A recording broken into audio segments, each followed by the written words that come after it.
In 2016, California wife and mother Sherry Papini disappeared for 22 days. When she was found, she told authorities a detailed account of being kidnapped and tortured. Years later, in a stunning twist, Papini pled guilty to making false statements about what happened to her, setting off a media firestorm. Now, for the first time, Sherry Papini is telling her side of the story and revealing shocking new information. Sherry Papini, Caught in a Lie, an ID documentary event, Monday, May 26th at 9 on ID. Set your DVR.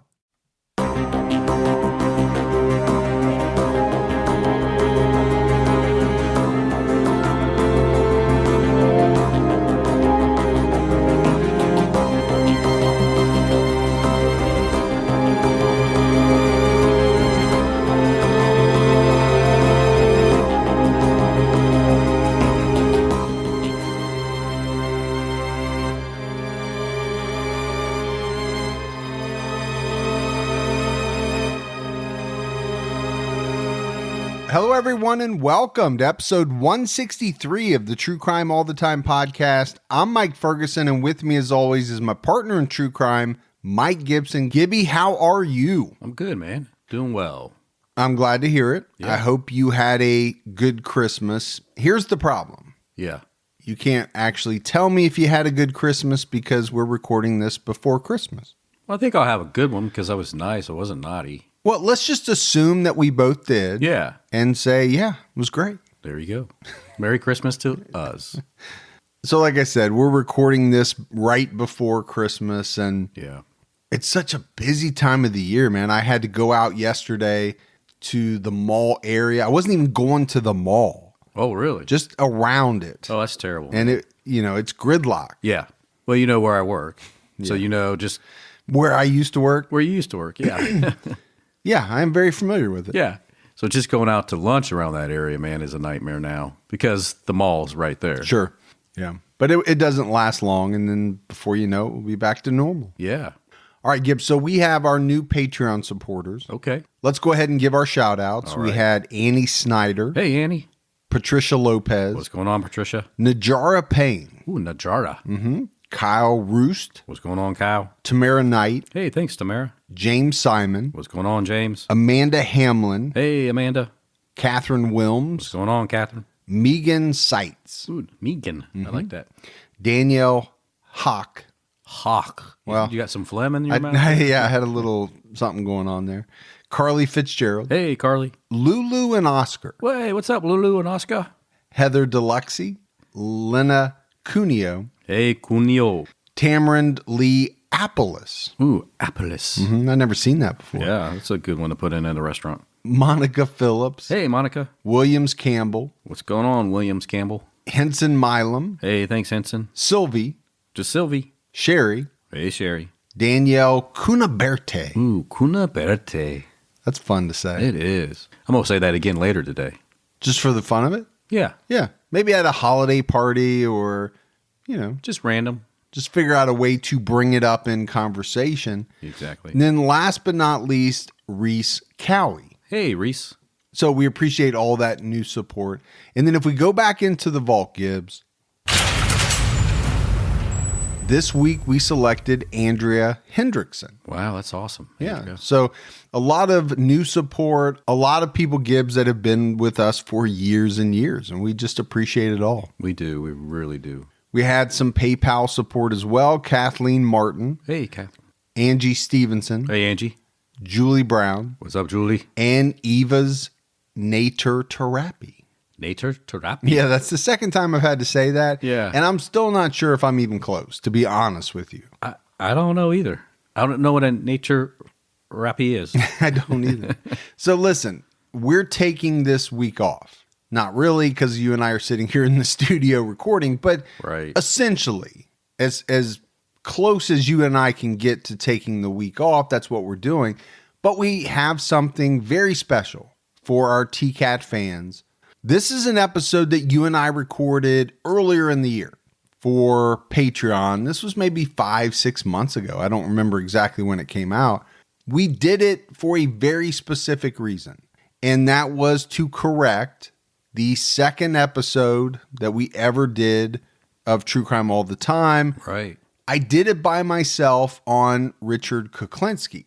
You know, if you think back, Gibbs, that was what, 2016? You and I had done the first episode. And I think, you know, we were kind of still up in the air about, you know, number one, what is this podcast? Number two, is it something that you were wanting to do? Right? You were helping me out essentially with the first one. Absolutely. And so after doing the second one by myself, I think I remember coming into the office and saying, hey, I got to have you, brother, because this is hard to do an episode by yourself, to have no one to talk to. Yeah. It just didn't feel the same. And obviously the people that have listened to that episode over the years, a lot of them got that same feeling, right? It's not that it's a horrible episode. No, it's not. But it's not a TCAT episode. Yeah, it's not the same. It's not the same. Yeah. And what I liked about that is that's when I went. So the first episode, you had me sitting on that Rubbermaid stool. Oh, so now there's a Rubbermaid stool that comes into play. Yeah. And then that's when the wooden slotted chair came into play. You're like, come back, episode 3. And I'm like, I can't sit on a Rubbermaid stool. You got to give me something a little bit better than that. So I found this old, as you would put it, wooden slotted. Yes. Which is still grammatically something I can't wrap my head around. It's a very Gibby-like phrase. So, you know, that was the only episode, right, of TCAT without Gibby, and we just couldn't let that stand. So this is what we did. We went back, we researched the case again, completely throughout the original research, did it from scratch. Yeah. So in addition to you being on the episode, it's also much different. It's much better. You know, our techniques of research and the things that we employ, the tools and all that have developed over time, have gotten better. So everyone sit back and enjoy what we're calling Richard Kuklinski Redux. I like that. I hope everyone does. Yeah. All right, man. Let's get into this episode. I'm really excited. I've always been fascinated by Kuklinski, and I think, you know, sitting down and doing the episode with you, it's perfect, right? We're talking about a guy that was a family man, wife and kids, but at the same time was killing people, I mean, left and right. You know how we always talk about serial killers exaggerating? Sure. I'm not sure how much exaggerating Kuklinski did. I'm sure he did some. I have a feeling he killed a shitload of people. Oh, I think so. We know so. Which is more than a boatload. More than a boatload. In case anybody's wondering. Big boat. And, you know, his reasons for killing, I think some of his victims may have been different than, let's say, some of the serial killers we've talked about. Yeah. Then again, maybe not. Could be intertwined. Yeah, I mean, he killed people that annoyed him. He killed people that got in his way. And eventually he got into the contract killing business for the mob. Really, Gibbs, this is a guy that literally made a living out of killing people. Yeah. Well, there's contract killers everywhere, man. You would know. There's a website for it. I think of you kind of like Deadpool. Yeah. You know, there's that special bar. There is. There actually is. Or John Wick. It's like John Wick / Deadpool. Yeah. You just got to know where to go. Yeah. Got to know the handshake. But to me, you know, just because Kuklinski was killing people for the mob and it was kind of his job, I don't think that means he didn't enjoy it. I think he did enjoy it. Yeah. I mean, he did it so long that, you know, yeah, he did it for a long time. Yeah. And you know, so let's hear a clip. This is Kuklinski being asked in one of the great HBO documentaries. I think there was 2 that they did interviewing him, and we'll have some clips from him, but asking him how many people he has killed and what his thoughts were on the killings. How many people have you killed? An approximate guess. Approximate, we'll go with more than 100. How do you feel about killing? I don't. It doesn't bother me. It doesn't bother me at all. I don't have a feeling one way or the other. So that was Kuklinski saying, well, at least 100. Yeah. You know, approximately. Somewhere around there or north of. Yeah, I think in another part, maybe he said 200. Not in this clip, but in another part yeah. of the interview. But yeah, I guess that's one of the things about Richard Kuklinski for me is, well, there's a couple. Number one, how many people did this guy really kill? Sure. You know, I do think it's a pretty large number. I think he said at one point, Gibbs, that he may have killed as many as 50 people before he even got into working with the mob. Oh, before he began. Yeah. Now, again, with a guy like this, how much is exaggeration? He likes to talk. He does. But if you listen to what he said, I mean, he said, it's no big deal. Mm. I don't have any feelings about it either way. To him, it's punching the time card, right? Going in. I got a job to do. I'm going to do it. Get done. Go grab me a sandwich, maybe a beer, go home. It's just all in the day's work. And I truly feel like that, that's the way he felt. Kind of like maybe you and I might mow the grass. Got to mow the grass. I don't know if I'm that happy about mowing the grass or. Yeah, Why was he happy? I don't know. Was he happy about killing? He said he didn't feel anything. Yeah, no, I don't think he was happy. I don't think he was sad either. I think you're right. I think he was just like, something I got to do. Yeah. Let's get it done. The sooner I get it done, the sooner I can get my day going the way I want. But it's interesting. It's interesting. And again, like I said, it's a little hard to know what the exact truth is with Richard Kuklinski. Sure. But I do think one thing is for certain. He killed a bunch of people. Yeah. And he was not a guy that you wanted to cross. And I think him having that attitude, I don't care either way, that's how you're able to continue to kill people. You can kill those high numbers because you don't have the guilt afterwards. Oh, yeah. I don't think he had a single thing eating at him. Yeah. Because if you did, you wouldn't be able to continue that. Or it'd be much harder. Exactly. Yeah, it'd be much harder.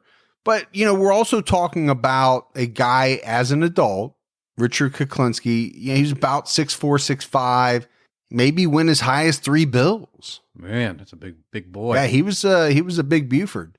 And so, like I said, not a guy that you wanted to cross, number one, because he was an imposing figure. Yeah. And number two, he didn't hesitate to kill people. Just call him Big Buford. Yeah, he's Big Buford. Walking stick, walking tall, or whatever. Yeah, either that or I think like Hardee's or something, they have a Big Buford. Do they? Yeah, I don't know. I started saying that at one point. Big Buford. And then there's his nickname, right? We haven't even talked about his nickname yet, the Iceman. He's cold, man. Earned because he froze at least one of his victims for a long period of time, maybe years, to try to throw off medical examiners. And I say at least one. I think he did it more, but it happened at least one time. I also think, it's not why they named it, but I think you could call him the Iceman because the fact that, he didn't have any emotions, feelings. He was just ice. I agree with you. I think he had ice in his veins, and I think you could call him that because of that as well. So go ahead. You could go a third reason. Maybe before every kill, he turned on a little vanilla. Vanilla Ice? Mm-hmm. Ice Baby? And did that, and that's how he got pumped up. That's the Iceman. Now, timeline-wise, that's not going to work because Vanilla Ice wasn't even. No. Yeah. He wasn't around, but I like the. Yeah, I was just trying to get, because right now somebody's singing Ice Ice Baby in their head. And that's not good because that's one of those ones you can't get out. I know, but I think it's funny because I know there's somebody doing it right now. Oh, I guarantee. They're cursing you. What? I'm not the one who said it. You said it. All right. So like we enjoy doing, let's get into Richard's childhood a little bit. Let's see what's in there. What could have caused him to take to murder so easily? Because I think he did. He did. Richard Leonard Kuklinski was born April 11th, 1935 in the Polish section of Jersey City, New Jersey. His parents were immigrants, one Polish, one Irish. His mother, Anna, worked in a meat packing plant, and his father, Stanley, worked on the railroad. Now, Stanley was a pretty violent alcoholic, and man, how many times do we hear that? We hear it a lot. It's almost like every episode. Yeah. That these killers have either one or both parents that are violent alcoholics. They're both verbally and physically abusive. Where's all the happy alcoholics in these stories? Yeah, I don't know. That's what you want. If you're going to be the alcoholic, you want to be the happy alcoholic. So Richard had 3 siblings. He had one older and 2 younger, and all of them were routinely beaten by both of his parents, not just one. Oh, mom got on. Oh, yeah. Yeah. Mom got in on the act as well. And he talks about it here in a minute. So I think a very tough environment to grow up in, right? So tough, in fact, that it's thought that their father, Stanley, killed the oldest boy. And so, Richard's older brother, by beating him to death. And the way that the story goes is the police showed up and the family said that this boy had fallen down the stairs, when in reality, it is believed that Stanley, the dad, beat this boy, and whether purposefully or not, Right. caused his death. So thanks, Mom and Dad, for that. Today, that'd be an HBO special. Be called The Falling Down the Stairwell or Netflix. One of the two. You're Yeah. going to get a special out of something. Yeah. So let's hear Richard talk a little bit about his parents. With Stanley, it didn't really matter whether he was drinking or he wasn't drinking. He was a nasty son of a bitch, and he always will be till the day he died. And even when he died, he was a nasty son of a gun. Did you go to his funeral? No, I didn't. Was there one? Yes. I didn't like him in life. Why would I want to go see him in death? I was glad he was dead. How about your mom? How was she? Over the years, I got to dislike my mother a great deal. But now that I have more time to think about it, she was just a victim of her own life. As a kid, how did you see her? Hateful. Disliked her a great deal. She didn't believe in sparing her rod either. I mean, she used to hit me with a broomstick if I did something wrong. Where would she hit you? Whoever it hit. Wherever it hit. Wherever it hit. So, I think, pretty cold about his dad, but obviously he didn't like his dad. His dad was not a good guy. No. But what a quote. I didn't like him in life. Why would I go see him in death? Sure. So Richard began killing animals at a young age. He has said that he especially enjoyed killing the cats in the neighborhood. And we know, Gibbs, now even more than I did back then when I did episode 2, that is a very bad sign. It's a really bad sign. A lot of the killers that we've profiled over the years have tortured or killed small animals like squirrels, birds, cats, dogs, you name it, as a child. And I think a lot of these people have killed animals and have showed very little remorse in doing so, right? It's not like they, Richard Kuklinski killed a cat and then he felt bad after he did it. These were kind of remorseless acts for these types of people. Richard was an altar boy growing up, just like you. Just like me. But he didn't like school a whole lot. Yeah, you end up dropping out. Yeah, he dropped out in the 8th grade. Unlike me. Unlike you. I went one grade further. He made it to the 9th grade. That's right. But it was around this time that Richard claimed he committed his first murder. So, we're talking 13, 14 years old here, right? When you're in the 8th grade. And the story goes that there was this gang of teenagers. They had been harassing Richard. They had been bullying him for some time. And it was after this one beating. So they beat him up pretty good. After that, he decided he was going to make his stand. So we talked about it. He wasn't a small guy. No. Probably even in the 8th grade, he was not a small guy. Yeah, he had to be a pretty big boy. Yeah, to get to be 6'5", 3 bills, he was pretty big as an 8th grader. So he attacked this gang leader, kind of tracked him down, hit him with, like a thick piece of wood, beat him until he ultimately died. Yeah. I don't know if he meant to do that or not, but he did kill this kid. Now, one thing that Richard has said after the boy died, he pulled out all his teeth and he snipped off his fingers before he threw his body off a bridge in South Jersey. So smart. That's pretty smart for a 13, 14-year-old kid. It's also pretty organized, right? Yeah. For your first murder. Organized and just, it's a little skill set you have to have. Right. A lot of forethought, Yeah. planning to think about, I don't want this body to be identified. It's not easy pulling teeth. It's not easy snipping fingers off. No. And I will take your word on both of them because I've never done either, but it's repetitive. It gets a little tiresome. you got to have some upper body strength You too. to really yank some of that stuff out. Yeah. But he wasn't done, right? Richard tracked down the other members of the gang, beat them all severely with a metal pole. I mean, this is rough. This is one kid standing up to a gang of teenagers. I'm not sure, Gibbs, that you get picked on a whole lot after word of this gets around.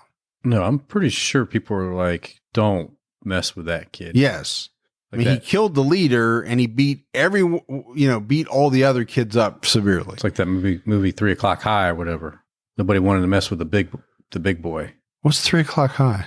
I think it was called 3 O'Clock High. You know, the one I like is My Bodyguard, Is that the one with the big guy in it? where he rented the big guy with the green army jacket. Yeah, that's what I'm talking about. Oh, okay. Well, then what the hell is 3 o'clock high? Did they meet at 3 O'Clock High?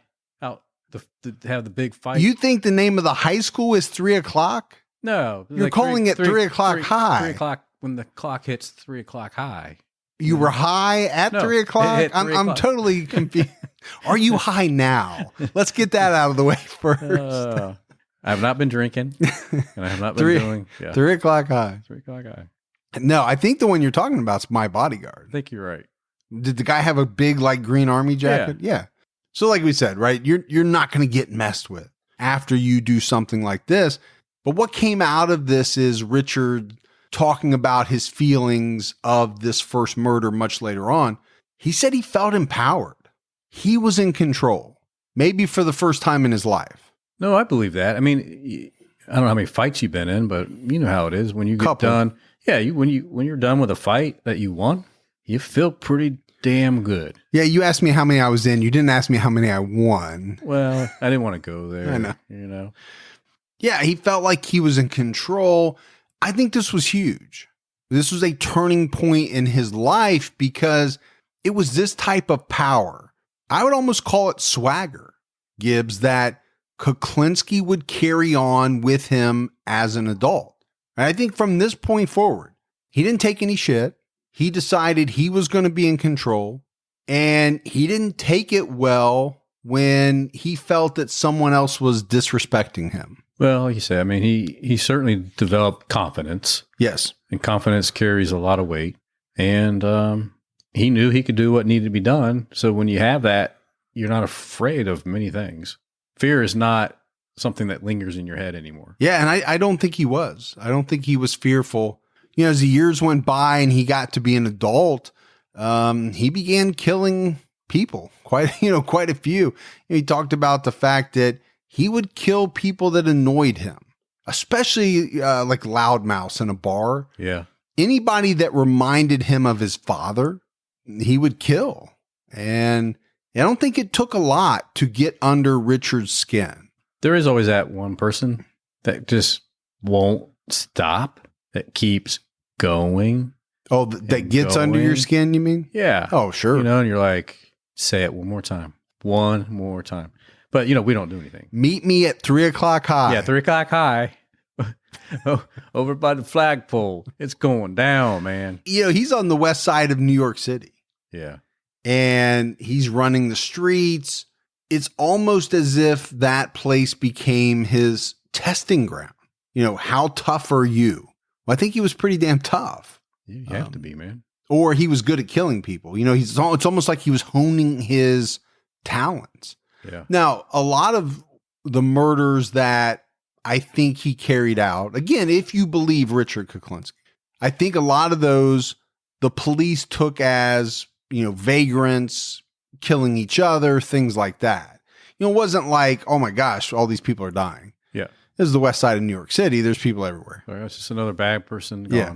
But there was one instance where Kuklinski said that he killed a group of guys who were messing with him driving down a road in Georgia.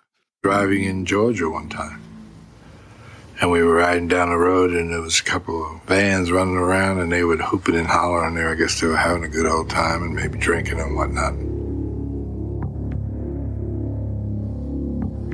They decided, I guess it was interesting to play with a guy from New Jersey, and they started to click-clack and with their vans and push me here and push me there off the road, and they were running in and out, and what their problem was, I really don't know. Never did know. But it came to a point where I got extremely mad about that, and but it was silly of me because I was away from home. I had no backing. I had no problem. I only had one weapon, which was in the trunk, which was a .357 with a hair trigger. So I stopped the car and got out, opened the trunk. I had the release went in the trunk and took the .357 and just stood there. Apparently their eyesight mustn't be too good, because I don't think I'd walk up on a guy with a .357 standing by his side. But these fellas did.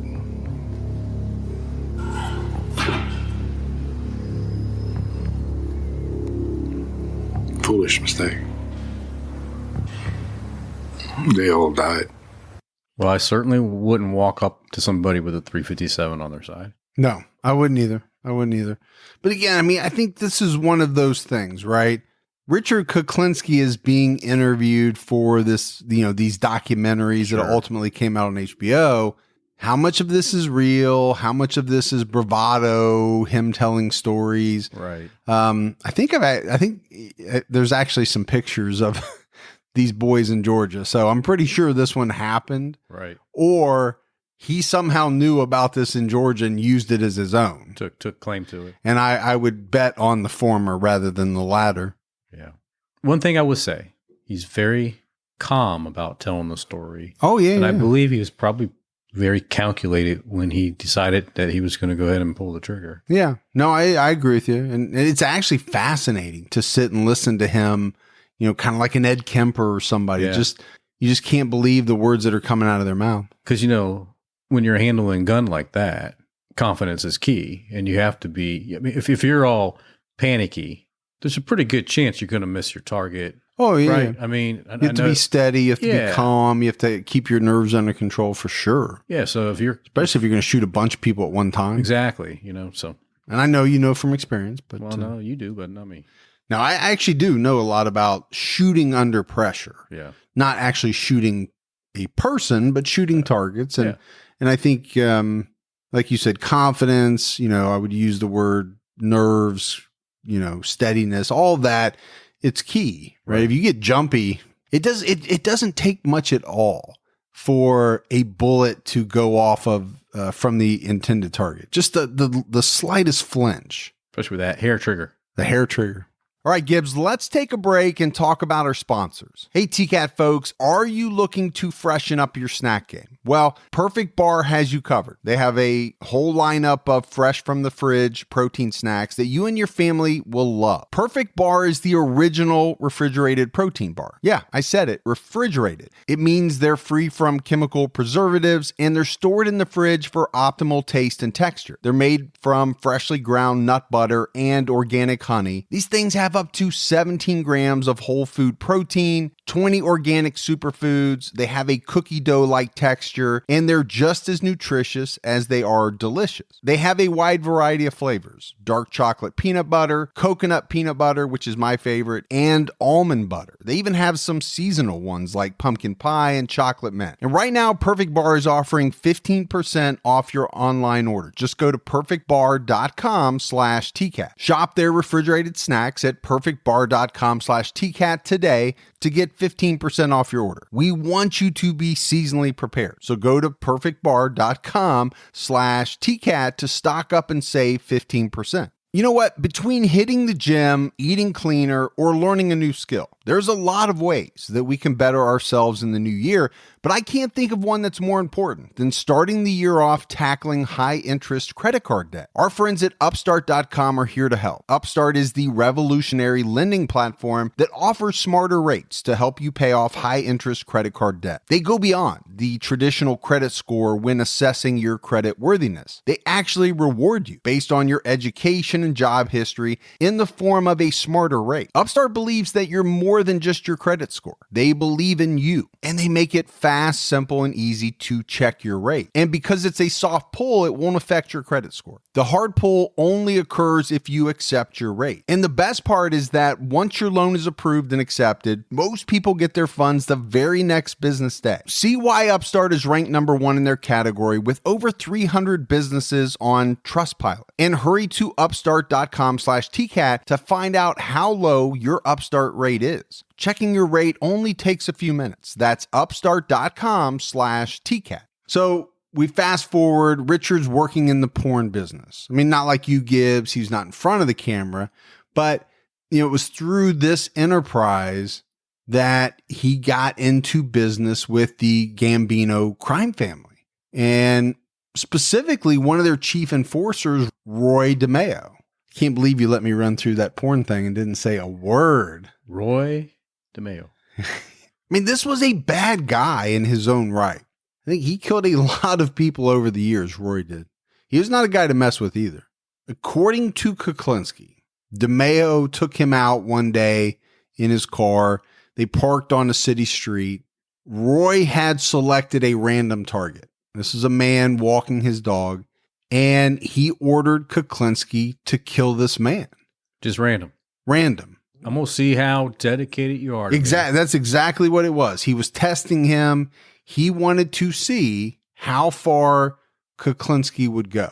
And without hesitating, Richard got out, walked towards the man, and shot him in the back of the head as he passed by.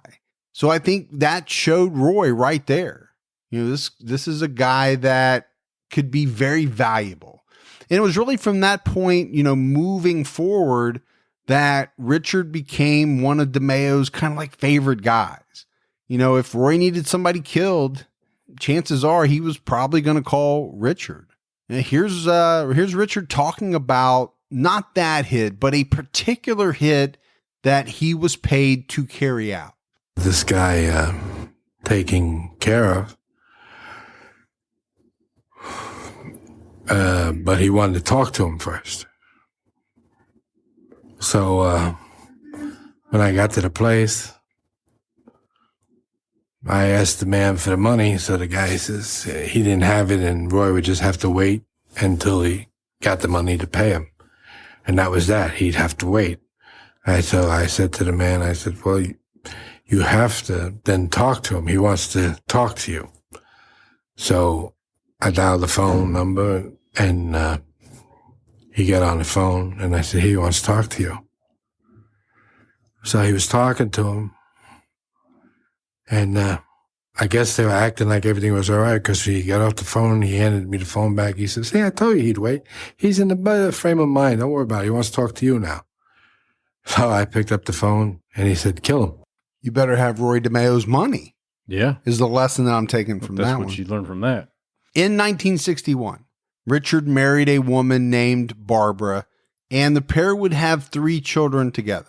And Barbara, over the years, has described their relationship in a number of different ways.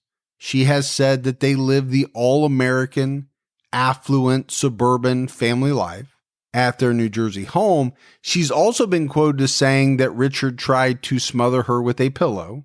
Oh, there you go. Pointed guns at her, tried to run her over with the car, and hit her so hard, Gibbs, on 3 different occasions that he broke her nose. Okay. 3 different times. Right. But she stayed with him. Well, according to her, there was the good Richie and the bad Richie. The good Richie was the provider, right? Made the money, paid the bills, put the roof over everybody's head, made sure there was food on the table, gave them a very nice, comfortable life.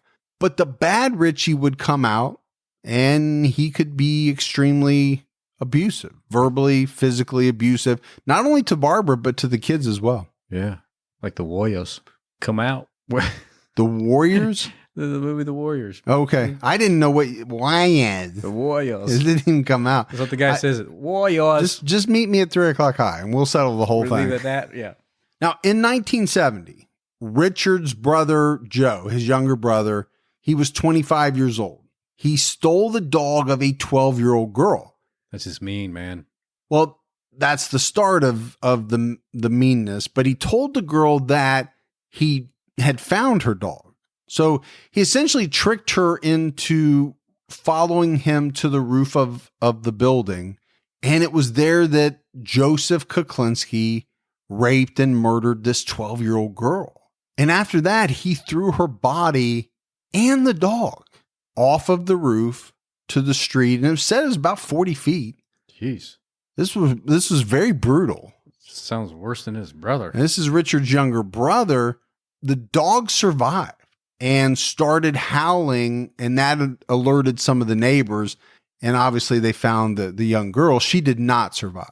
But it didn't take police long, right? They apprehended Joseph. He confessed. When they got him to the local jail, This is the part I like. it was said that the guards encouraged some of the bigger inmates Sure. to beat the living shit out of him. And they did. Which I'm glad. And the guards sat there and said, okay, I'm not going to do anything. No.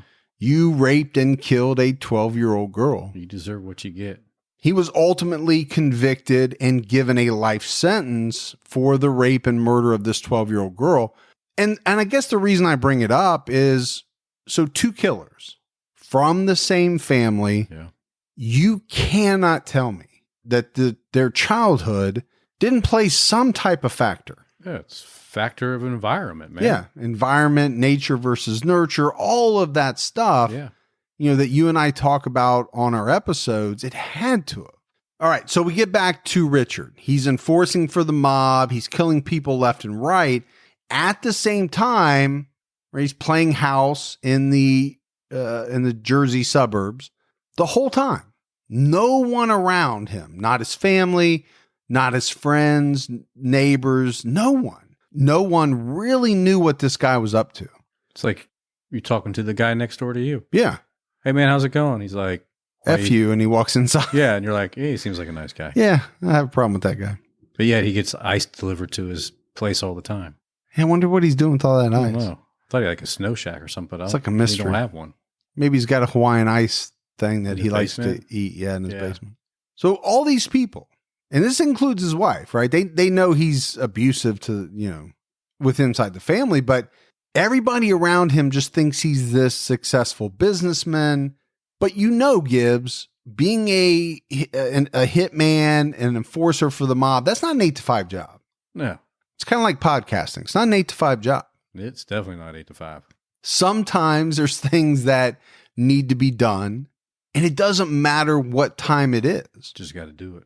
right? If Roy DeMeo calls you at 2:30 in the morning and says, I need you to go whack a guy.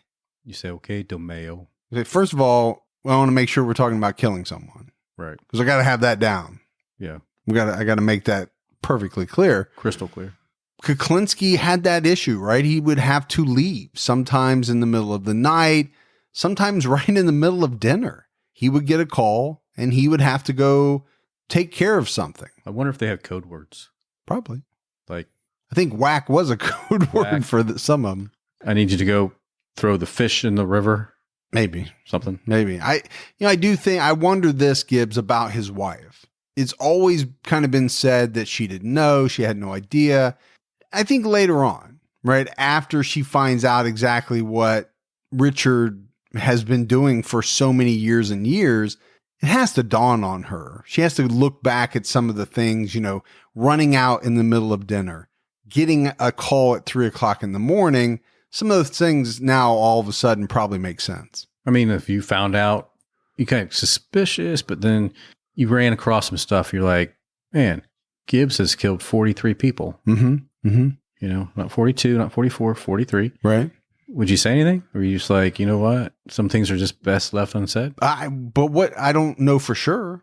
right? I just have a sneaking suspicion. Is that what you're saying? Yeah, I don't have any concrete evidence. No concrete. You just seen some No. things that you thought it starts adding up, and you do these flashbacks, and things are like, oh yeah, I remember when I was at that storage facility with him. I already think that. Yeah, But until I have some concrete evidence, what am I going to do? that's true. Nothing. Yeah.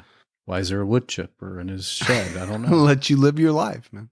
Now, after Kuklinski is caught, right, the authorities that study him, they find him to be a little unusual as compared to a lot of the mobsters and killers that they've come across.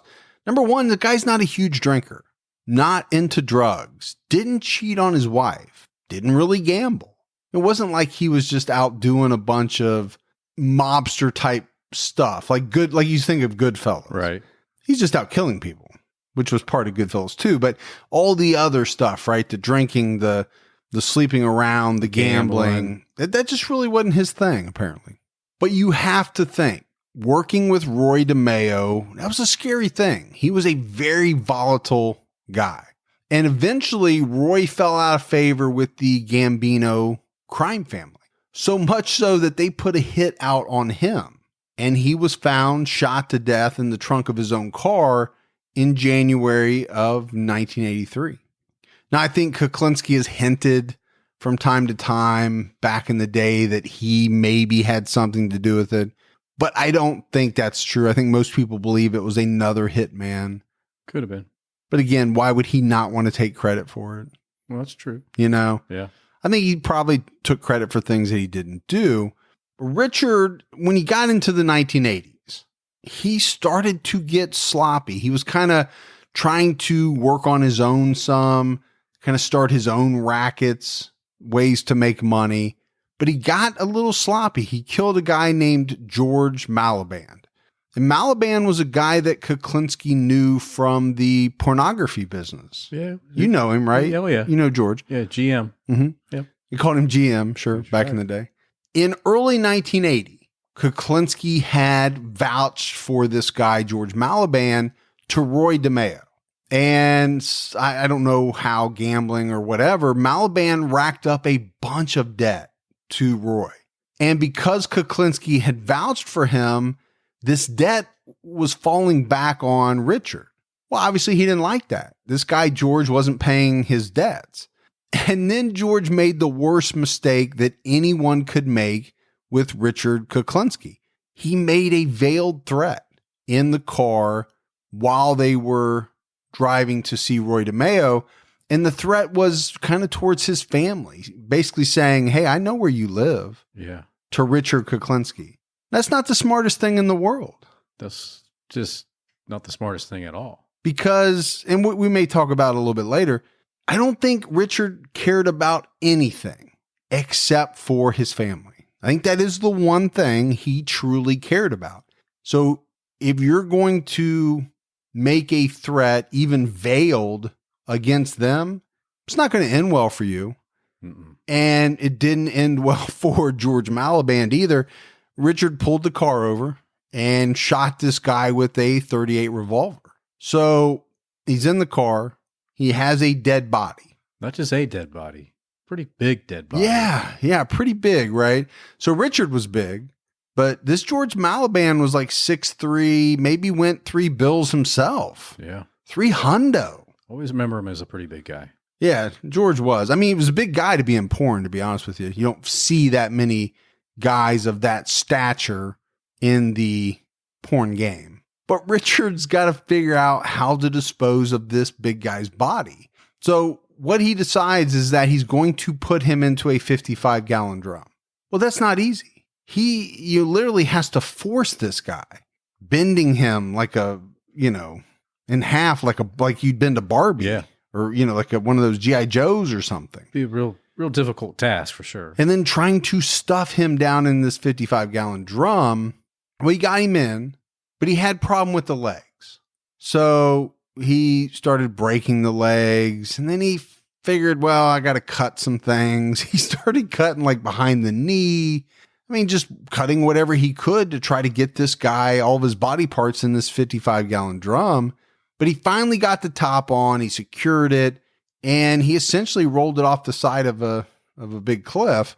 Sometime later, a guy that owned the building that was at the bottom of this big, huge cliff, he notices this dented 55-gallon drum.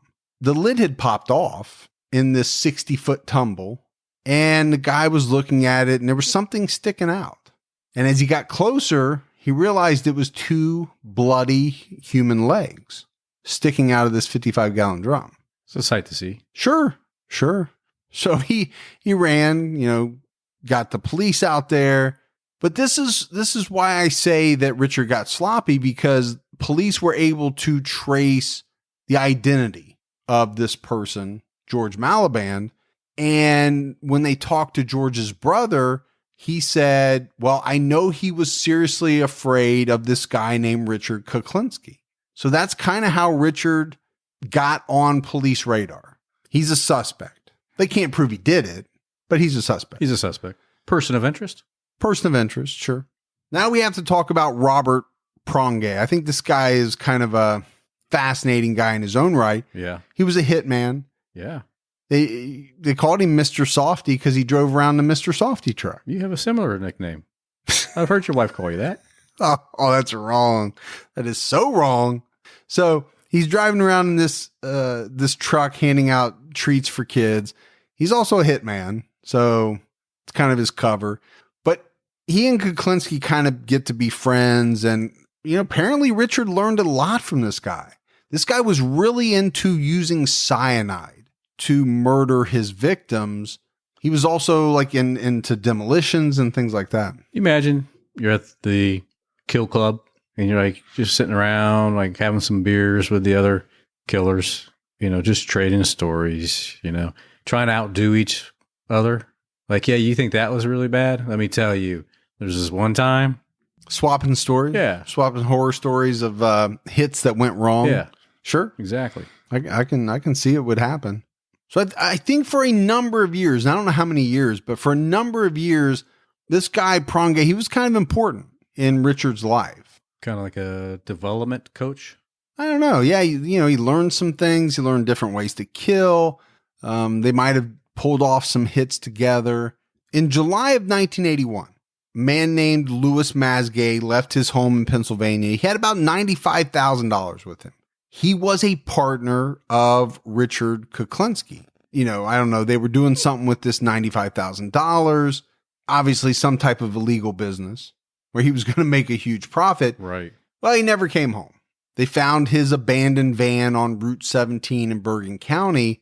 And again, this is where I say, I think Richard was getting a little sloppy. Somebody came forward and said that they later saw this Louis Masgay's body hanging in a warehouse owned by Richard Kuklinski. It was thought that Prongay helped him carry this out. But the biggest thing with this one was that Masgay's body was not found for 2 years. So this is the body that they tried to freeze. And many people believe that it was kept in the Mr. Softy truck for years. Oh, man. Frozen. People thinking back in their head how many times they got a Mr. Softy from that vehicle. Exactly. Got more than a Mr. Softy. So eventually Kuklinski was going to dispose of this body, right? Masgay's body 2 years later. So 1983, it's found over the Jersey border in New York. The body had been shot. It had been wrapped in some plastic garbage bags. Now, one thing that was very odd right from the beginning was that this guy's wearing the same clothes he left in that day in 1981. Right. So that's pretty strange because the medical examiner said this body's pretty fresh. So how has this guy been gone for 2 years? Yeah. Has not changed his clothes in 2 years, but yet his body's fresh. It wasn't until they started the autopsy that they discovered inside the body ice crystals on, some of the tissue, and that gave it away. Then they knew. Then they knew that the body had been frozen. And the big thing is, if Kuklinski had just waited just a little bit for the body to completely thaw, it would have worked. Could have got away with it. There's no way that anybody would have been able to tell. is what the thought process was. So eventually they identified this Mazgay through fingerprints. And again, there was an immediate connection to Richard Kuklinski because he's killing people that he knows, right? All of a sudden. That's why I'm saying this guy starts making mistakes. He's doing things differently. He killed George, who he was friendly with. Now he kills a business partner, an illegal business partner, but a business partner in Mazgay, people can put the two of them together.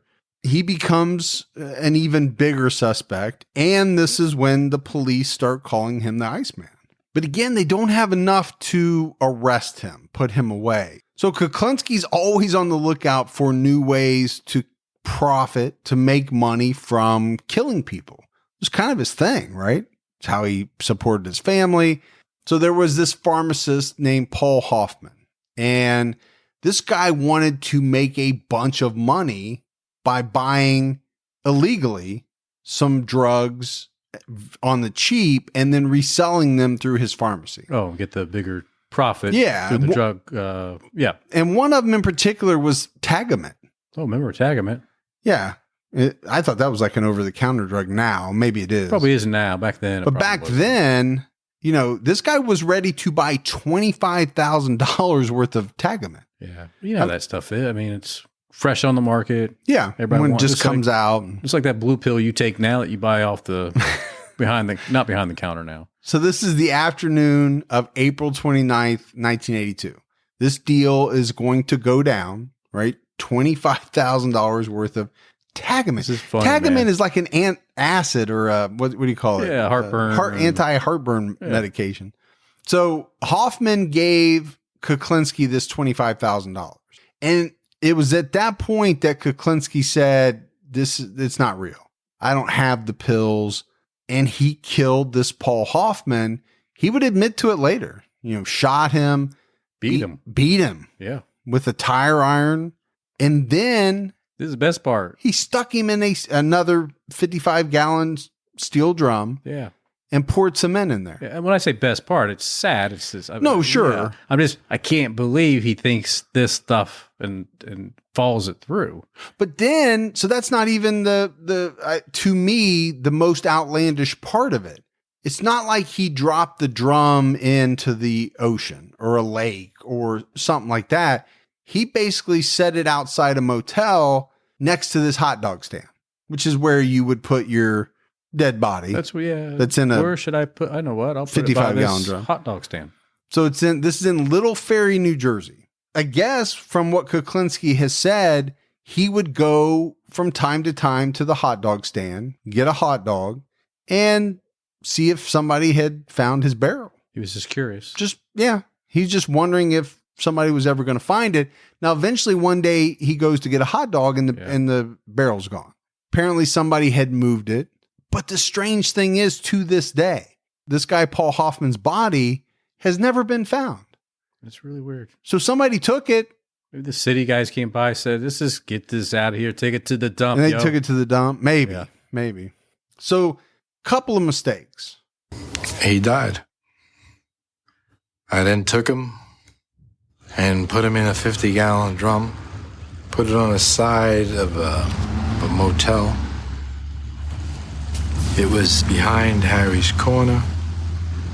I listened to the people. I went in Harry's every morning. The thing was there for a long time. I looked at it every day. It was there. I went in Harry's every day. One day it was just missing. Continued to go in Harry's to see if anything was said about it. Nothing was said. I don't know what happened to the drum. You know, he talks about it pretty nonchalant, man. Sure. Just what happened. It's Yep. just, I just woke up, ate some breakfast, Shot a guy, shot a guy. Yeah. Took a stroll, went home. put him in a drum, Yeah. lost the drum. Oh, well. Yeah. Such is life. Don't let allergy season slow you down. Get common allergy meds for as little as $15 with GoodRx. So you and your family, pets included, can stop allergy symptoms before they start. GoodRx is free and easy to use. Just search for your prescription on the website or the app, compare prices, and get a free coupon to show your pharmacist. Save at over 70,000 local pharmacies nationwide, including Walmart, Walgreens, CVS, Publix, Kroger, and many more. Check GoodRx before every trip to the pharmacy to save up to 80% on both brand and generic medications. And did you know GoodRx rewards you for saving money too? Join GoodRx Rewards today and earn points every time you use a coupon. Remember, GoodRx is not insurance, but works whether you have insurance or not. And it could be your insurance copay price. I've been using GoodRx for years, and I can't tell you how many times I have saved money even with my insurance. Stop allergies before they start and save big on allergy medications this season with GoodRx. Go to goodrx.com/TCAT. That's goodrx.com/TCATT. You know, once the temps start rising, I realized I was back in the same worn out rotation. Same tank, same shorts, same everything. So I gave my daily uniform an upgrade with Quince. Their pieces are easy, elevated, and somehow make me feel more put together without even trying. Like their 100% European linen shorts and dresses from $30. Luxe swimwear, Italian leather platform sandals, and so much more. The best part, everything with Quince is priced 50 to 80% less than what you'd find at similar brands. By working directly with top artisans and cutting out the middleman, Quince gives you luxury without the markup. And Quince only works with factories that use safe, ethical, and responsible manufacturing practices and premium fabrics and finishes.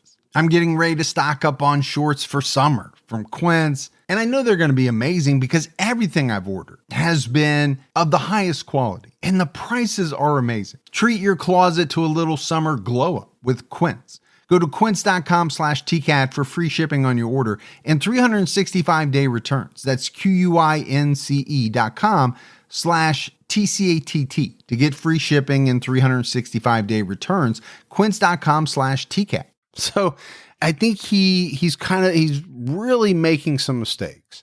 And then on December 27th, 1982, the decomposed body of 37-year-old Gary Smith was discovered under a bed in a room at the York Hotel. This is in North Bergen, New Jersey. Gary Smith and Kuklinski, they ran together.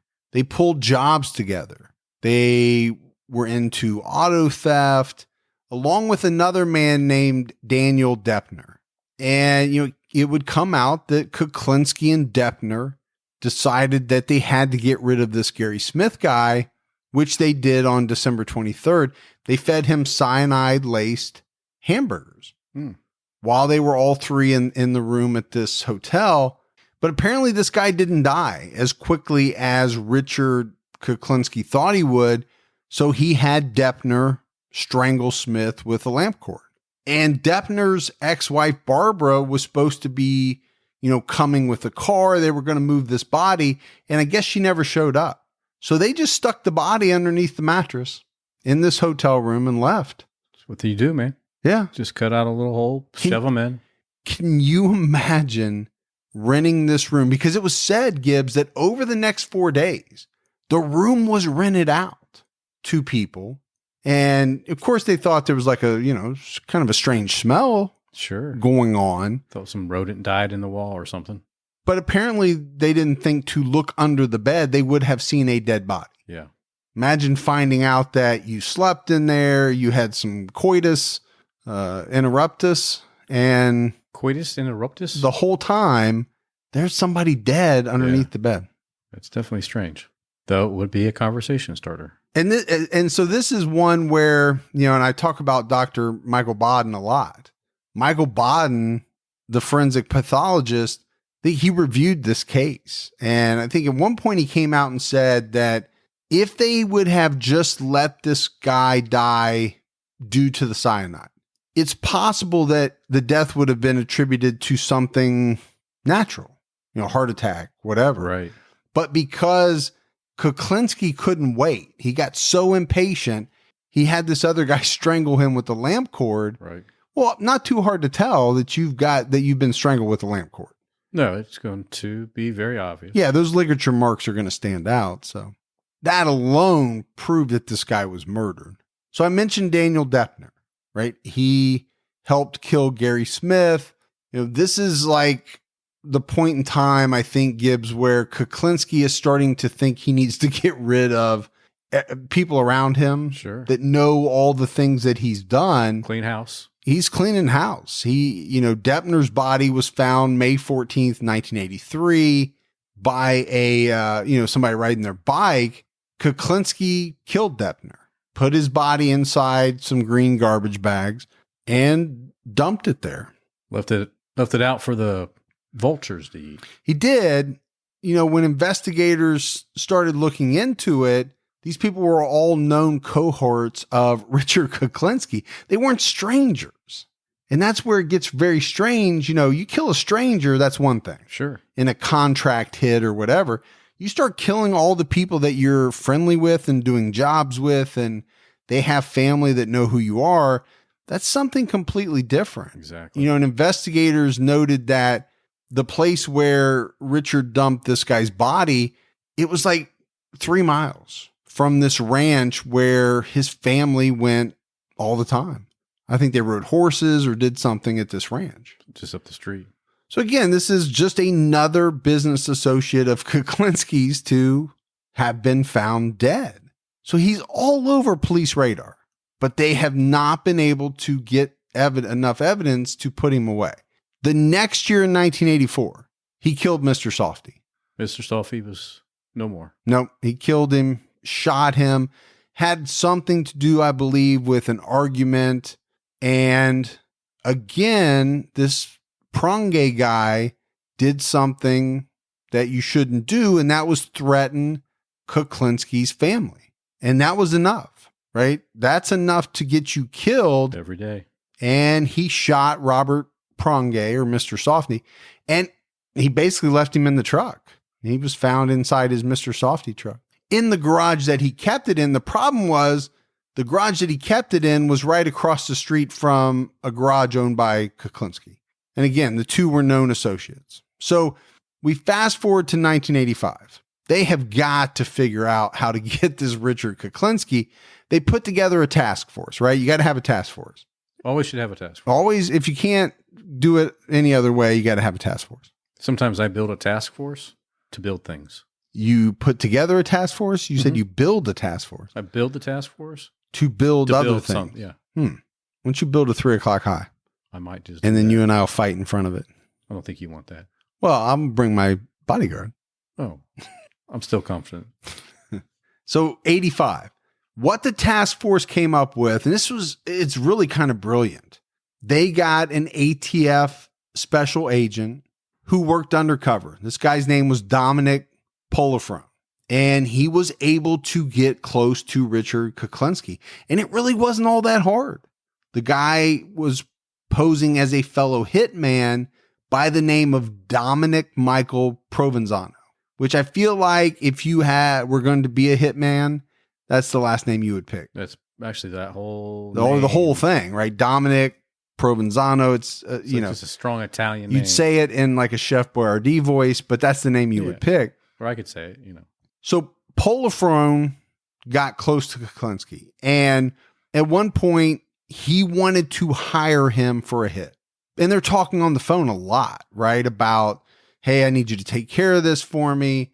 What Richard doesn't know is that Dominic is taping all these calls. So Richard is going through telling Dominic in detail about how he's going to carry out these hits. And I mean, I think investigators were shocked at how much information Richard was giving Dominic. I mean, a guy that essentially Gibbs, he had not known all that long. This was not a lifelong friend. Just too comfortable giving out details. Yeah. This is a guy that he thought was another hitman, so he's talking about his strategies. Got sloppy. Yeah, I think he really got sloppy in the last 2, 3, 4 years of his freedom. But even the best ones do. They do.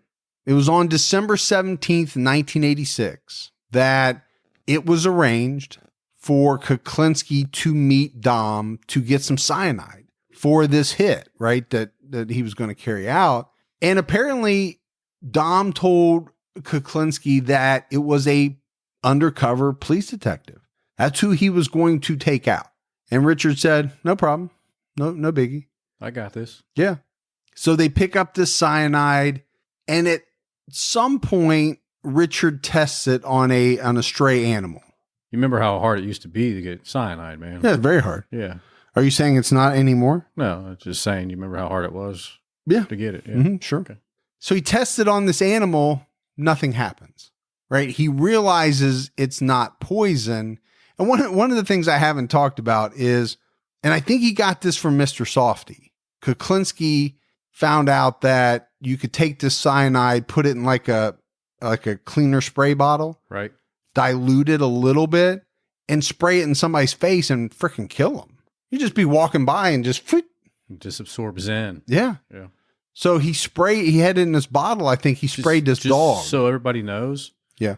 Mike is acting like he's spraying a bottle I at am. my face. And I'm literally like halfway to Yeah. your face. Yeah, like if it could spray on me, it would be spraying on me. At I got this my point. hand fully extended. Yeah. I'm I mean, past he's the moving monitor. his fists and his fingers like he's pumping the trigger. That's what a lot of people said about the videos. Like, man, you really do talk with your hands a lot. Yeah. I like to act out shit. And Yeah, he's doing it too. if there's gunplay, sometimes I'll Yeah. pull the trigger. I'm just happy there was an actual bottle up there. I think No. he would actually be squirting me right Maybe. now.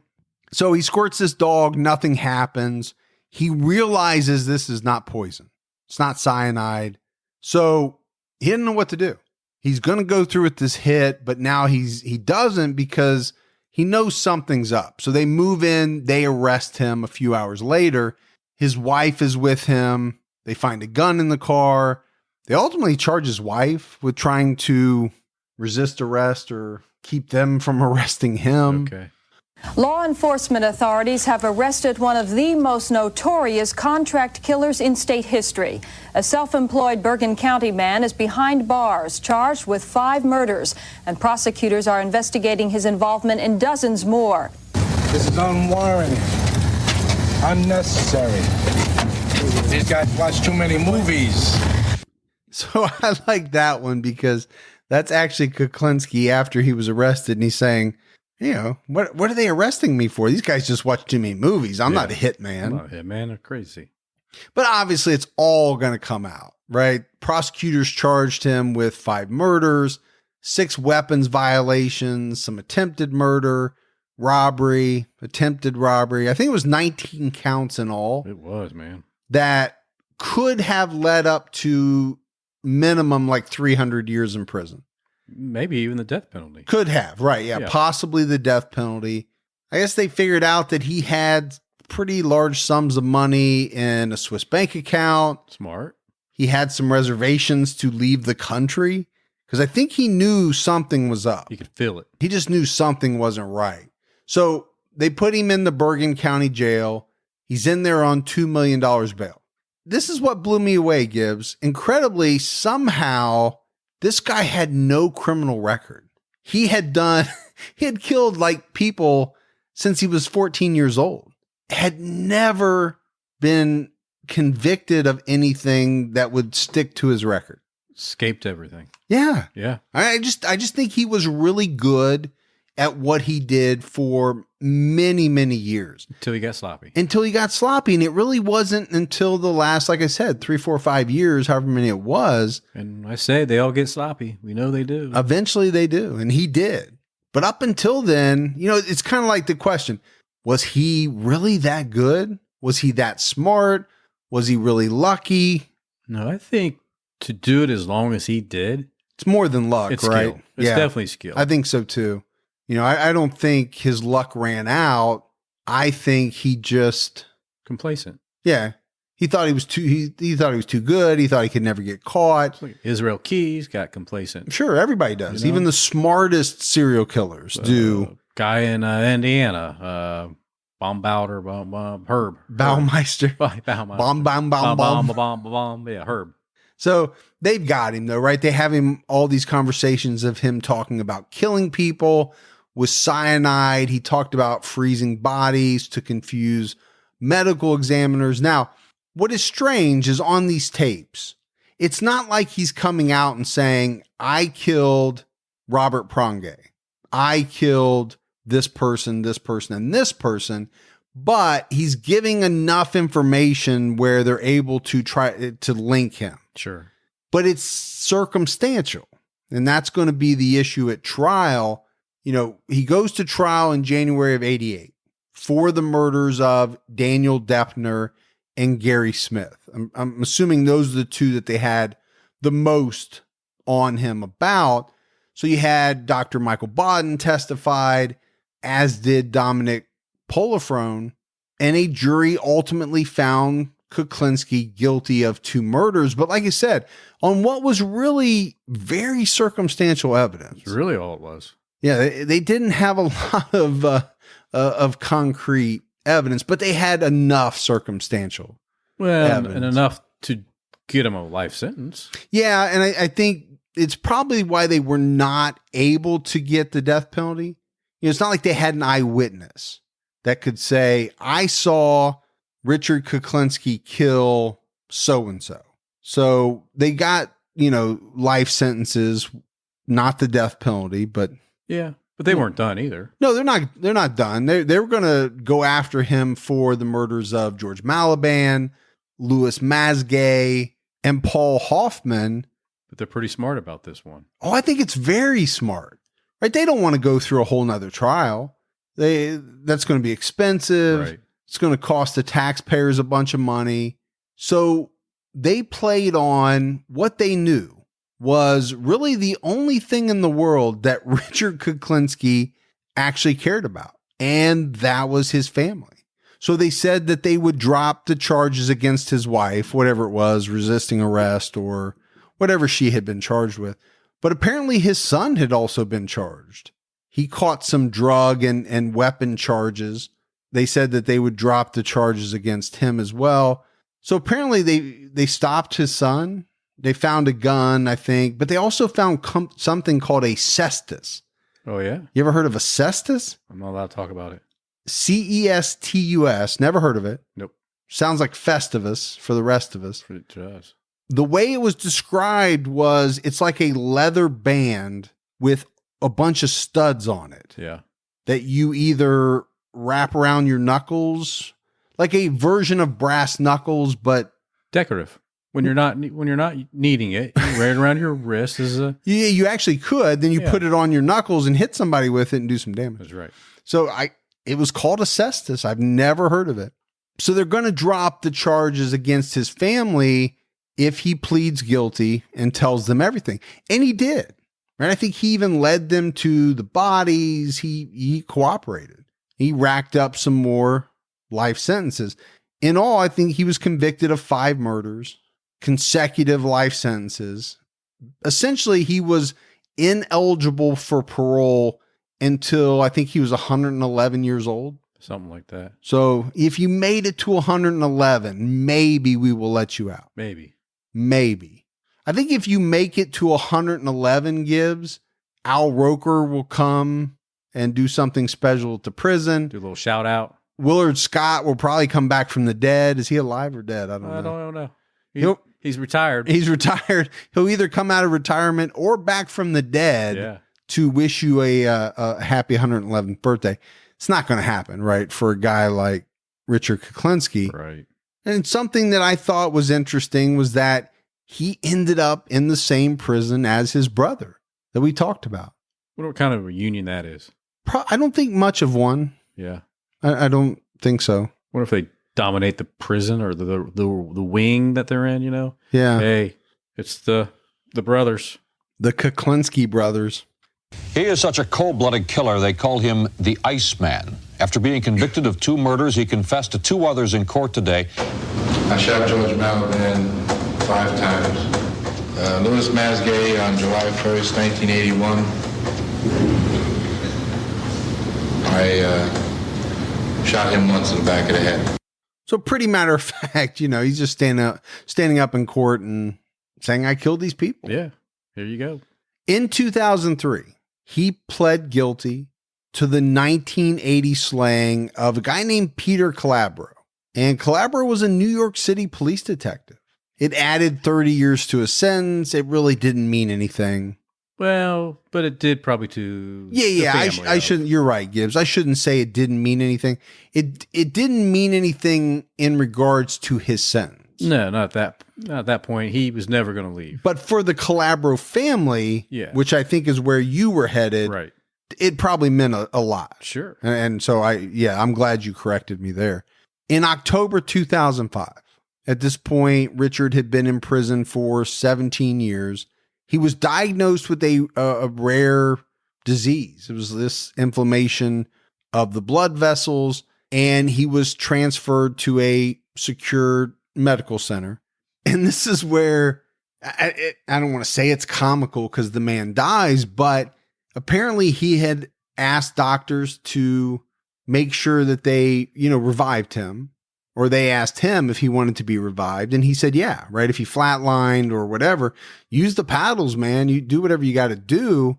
And just about a week before his death, right, the hospital knew he wasn't doing well. They called his wife and said, do you want to rescind those instructions? And she said no. Kuklinski died March 6, 2006. He was 70 years old.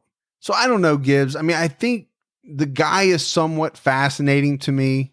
He was a cold-blooded killer. There's no doubt about that. Oh, yeah. He was very cold-blooded. He killed in a variety of ways. If you believe some of the things he said, I mean, obviously we're talking about guns. He talked about having this little miniature Derringer that maybe would pop out. Crossbow action. Yeah, he's talked about crossbows, some chainsaws. Oh, just a little chainsaw. Just a little chainsaw action. Yeah. Said he killed some people with hand grenades, maybe. Even talked about attaching bombs to remote controlled toy cars. That's a scary way to, I mean, that's scary, right? To think, because some of these remote controlled cars will go 50, 60, 70 miles an hour. Yeah. They get up underneath you as you're going down the highway Like kaboom. and just blow you up. Well, that's one way to go on detective. But I think his favorite weapon was cyanide, There you go. especially later in his life. There you go. Squeezing the trigger thing again. Yeah, did I? With Yeah. the cyanide? Mm-hmm. And again, I talked about it, right? It's a spray bottle. You would kind of just shoot it in the person's face. Something that he had learned from Robert Prongay, Mr. Softy. So in preparation for this episode, Gibbs, I did watch the movie, The Iceman. I don't know if you've seen it. I didn't talk to you about it ahead of time. Have you seen it? I have not. It's actually a pretty good movie. Yeah. Like a lot of things that you and I talk about, it can't, right, really portray the full measure of Richard Kuklinski. But the movie's good. It has some big time actors in it. Yeah. I'd never seen it before. Michael Shannon's really good. I like Michael Shannon. he was in like Boardwalk Empire. He's in a lot of things, man. He's good. Yeah. He was really good. He plays Kuklinski. Ray Liotta, Yeah. James Franco, Steven Dorff, David Schwimmer Little friends. Ross. is in it with like this weird mustache Yeah. playing a character. Little Ross, huh?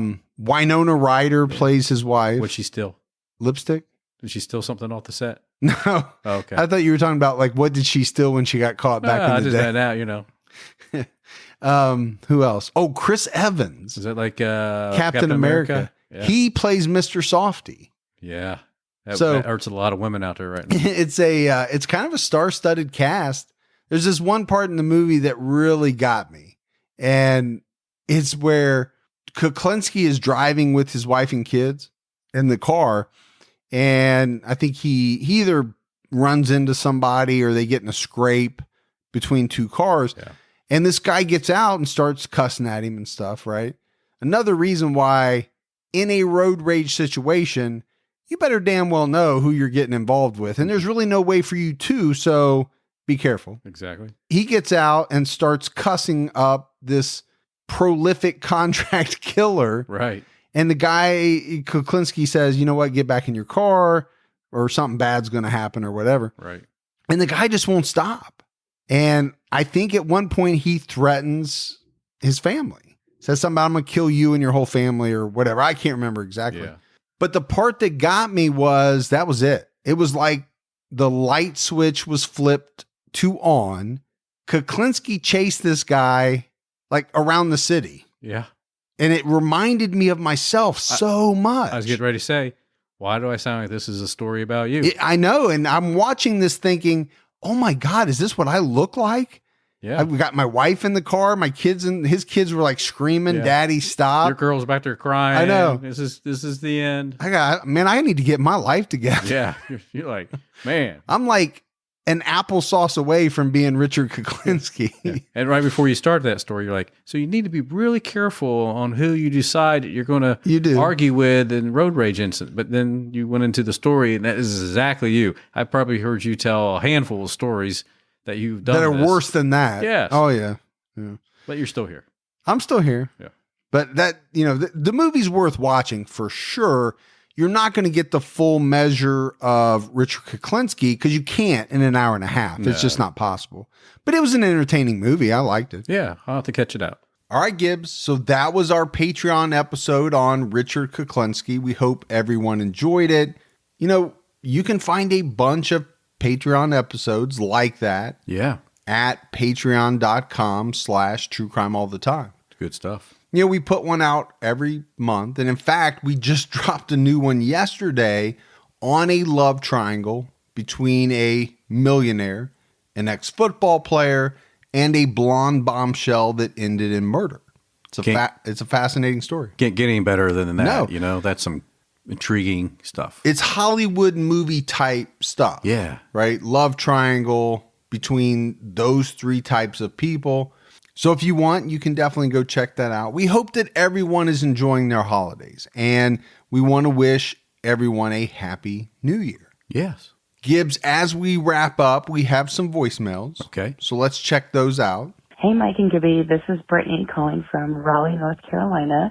I just finished listening to the most recent episode on Catherine Knight, and I have to say I'm glad that I was not eating my dinner while I listened to that episode. But I did want to give a quick reference to what Gibby was talking about. It was not actually called, or is not actually called, Dead Bodies on Tour, but it is called the Bodies Exhibit, and it's a traveling museum-like exhibition of human bodies that have been meticulously dissected, I guess is the right word, in a very scientific, anatomical way. Extremely fascinating, and I've seen it twice now. It's not macabre seeming, but disclaimer, I'm a PA student studying to be a physician assistant, so dissecting human bodies is kind of like a normal thing for me, so maybe to other people it is weird. But anyway, just wanted to give that information, that reference. Love the work that you guys do. Thanks so much. Been a fan from the beginning, and I hope you guys have a fantastic holiday. Keep your own time ticking. So definitely big thanks for that voicemail, Gibbs. Yeah. We got a bunch of them.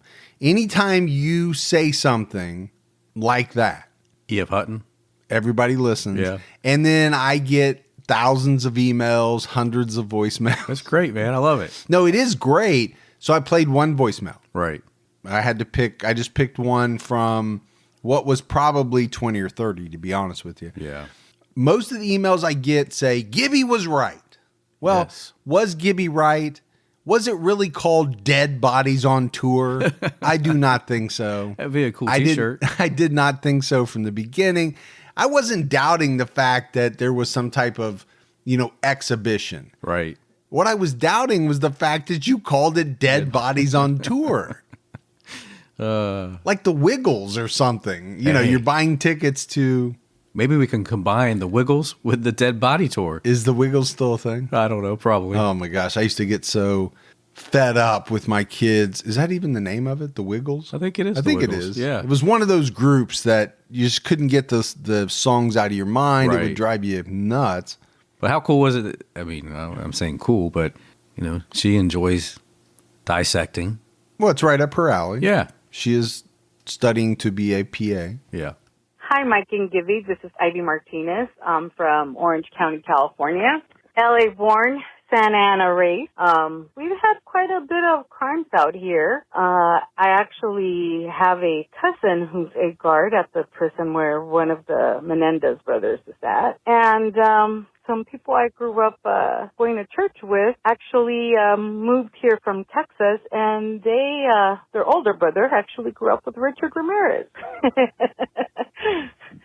Anyway, 6 degrees of separation and all. Really, really enjoyed the podcast. And what else can I say? Thank you for the laugh. And yes, sometimes I want to scream at the crimes, especially the crimes against children. But I have to compose myself and remember that I'm at work. Anyway, love you guys and keep your own time ticking. But do you know Kevin Bacon?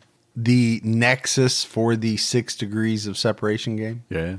So yeah, you know, you and I have said it before, we're always fascinated by the stories of people that have these connections or some degree of separation from these really horrible killers. Exactly. Hey, T-Cat, it's Brady from down in Alabama. Hey, I just wanted to say thank you for what you do. You guys are amazing. Mike and Gibby, love you guys. I actually work at UPS, and, you know, to get me through my day, I listen to you guys, and you guys are by far my favorite. Love the podcast, like I said. I listen to you guys and True Crime Garage. I think that's stationed out of Ohio as well. But had a good recommendation. There was a guy from Alabama, Georgia. His name was Joseph Aiken, or Joseph Dewey Aiken, and he was a nurse that killed a bunch of patients, that kind of thing. Maybe you guys can look more into it. I was doing some research on it. It looked pretty bizarre. It was like 19 patients he killed or something like that. But, you know, well, just wanted to say thank you guys. Y'all do an amazing job, and keep your own time ticking. All right, great voicemail. Yeah, True Crime Garage, Gibbs, those are kind of like our brothers. We know them very well. Yeah. They are literally about an hour to an hour and a half down the road from us. Yeah, pretty close. Pretty close. But we appreciate that suggestion, and we'll definitely look into it. Hello, my name is Suzanne Schmidt from Nuremberg, Germany. I love you guys, and I listen all the time because I deliver car parts, and I'm on the road a lot. And I just want to say I love you guys, and I think you're the best podcaster I found. I always was interested in true crimes. And I have an interesting case for you, if you don't mind. It's the case of Fritz Haarmann. He was convicted and sentenced to death in the early 20s in Germany. And he killed about 24 young men and children. And I thought it might be an interesting case because you said you hardly have any cases outside of America.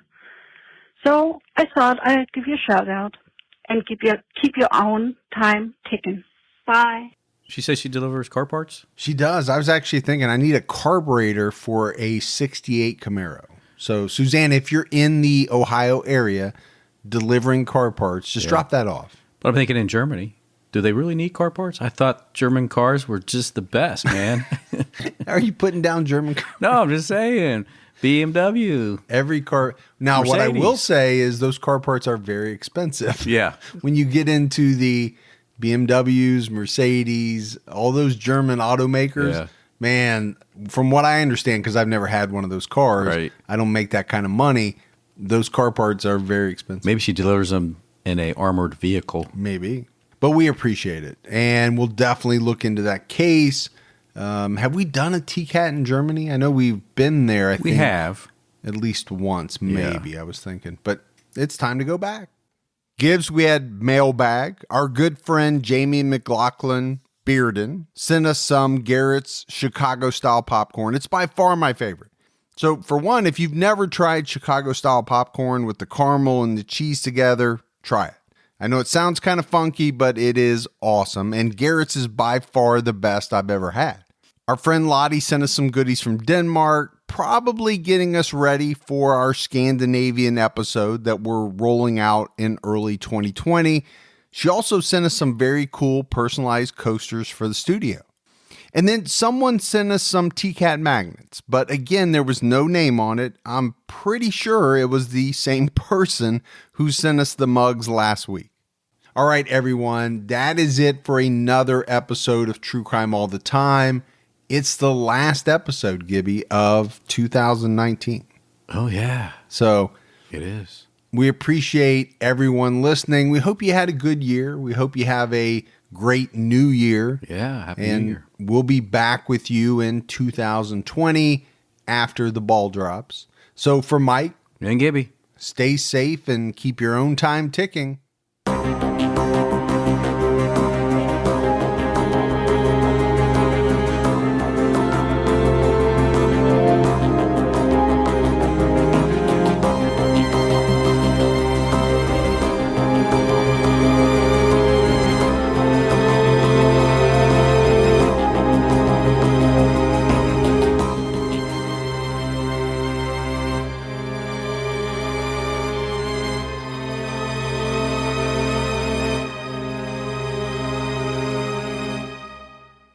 At the turn of the 20th century, rapid industrialization, urbanization, and political corruption were ravaging America. But soon, President Theodore Roosevelt and a diverse group of reformers known as progressives would fight back. Hi, I'm Lindsey Graham, the host of Wondery's podcast, American History Tellers. We take you to the events, times, and people that shaped America and Americans, our values, our struggles, and our dreams. In our latest series, we explore the Progressive Era, which came to be defined by Teddy Roosevelt and others who believed in a strong, active government that worked on behalf of all Americans rather than the privileged few. As the United States entered the 20th century, these progressives hoped to steer the nation in a bold new direction, to launch an era of reform to restore power to the people. Follow American History Tellers on the Wondery app or wherever you get your podcasts. Experience all episodes ad-free and be the first to binge the newest season only on Wondery Plus. Join Wondery Plus in the Wondery app, Apple Podcasts, or Spotify. Start your free trial today.